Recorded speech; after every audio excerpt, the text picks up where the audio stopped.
Hello বন্ধুরা, আসসালামু আলাইকুম। শুভ সকাল। আমরা আছি এখন রাঙ্গামাটির কুতুবছড়ি গ্রামে। এখানে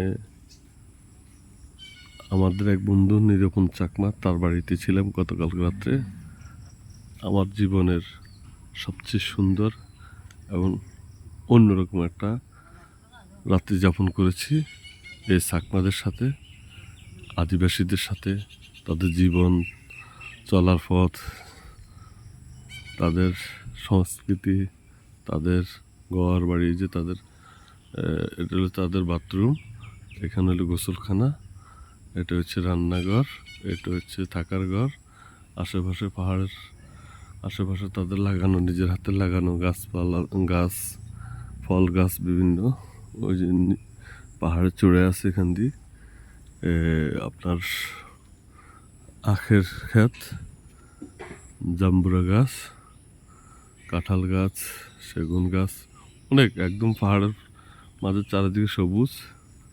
এই সবুজের মাঝে আমরা আছি।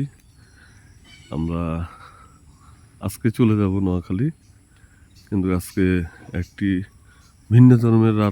ভিন্নধর্মী রাত উদযাপন করলাম।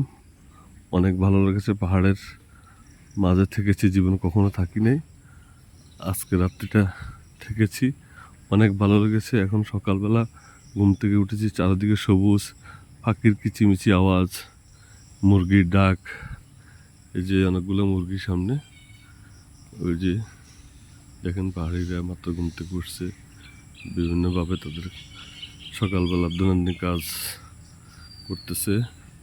এরপর তারা ভাত খাবে, ভাত খেয়ে তারা মাঠে চলে যাবে। এই যে দেখেন পাহাড়ের বিভিন্ন জায়গায় ঘর বাড়ি, বিভিন্ন পাহাড়িরা বসবাস করতেছে। এই যে দেখেন, এই যে একদম ভিন্ন রকম একটা পরিবেশ, সবুজের মাঝে অনেক সুন্দর একটা পরিবেশ, ভালো লাগার মতো। সকালবেলা সত্যি সত্যি আজকে সকালবেলা মুরগির ডাকে আমরা ঘুম থেকে উঠেছি, অনেক ভালো লেগেছে। আপনারা সবাই আমাদের সাথে থাকবেন, সে আশা করি। আমরা আবারও হয়তো আপনাদের মাঝে অন্যরকম কোনো বিষয় নিয়ে আপনাদের সামনে হাজির হব। এই বলে আমি আপনাদের থেকে বিদায় নিচ্ছি। আমি রাশেদ। সবাই ভালো থাকবেন।